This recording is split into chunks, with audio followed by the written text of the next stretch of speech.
Okay, so I did Alzheimer's disease. Alzheimer's is a fatal and progressive and degenerative disease that destroys brain cells. Um, it ultimately forces an individual into complete loss of brain function, and it affects memory, thinking, behavior, and cognitive abilities. Some of the symptoms will include emotional, behavior, personality changes, language, memory, perception, thinking, and judgment loss.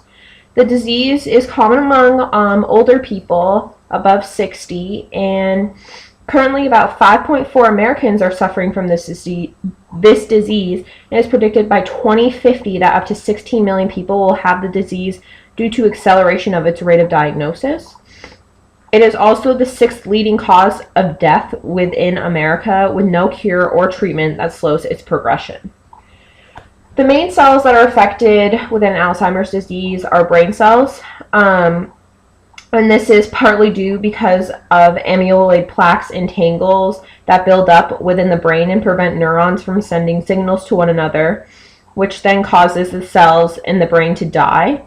As you can see in the bottom right picture, you can see some nerve cells being blocked, signals and stuff. Amyloid plaques are dense deposits of protein and cellular material outside of the brain's nerve cells, and tangles are the buildup of twisted fibers inside the nerve cells.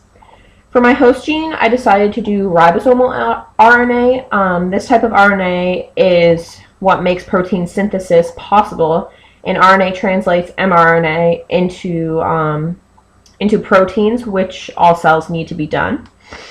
For my disease gene, I chose the tau protein, and the tau mutation occurs on chromosome 17 or 21.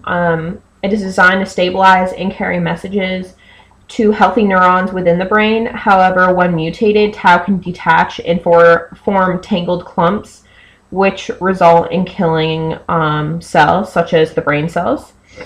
I think that we should use IPSCs since Alzheimer's is a disease that still needs to find a cure, and I think that IPSCs would be a great idea to further do research on, since they're natural and they're taken from your own tissues and have the ability to change into specialized cells as needed via stem cell treatment.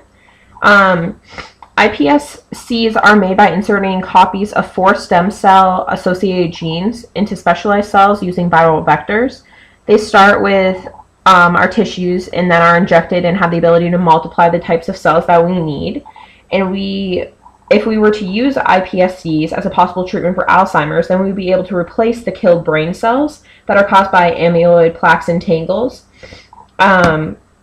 We would finally have a way to slow the progression of the disease.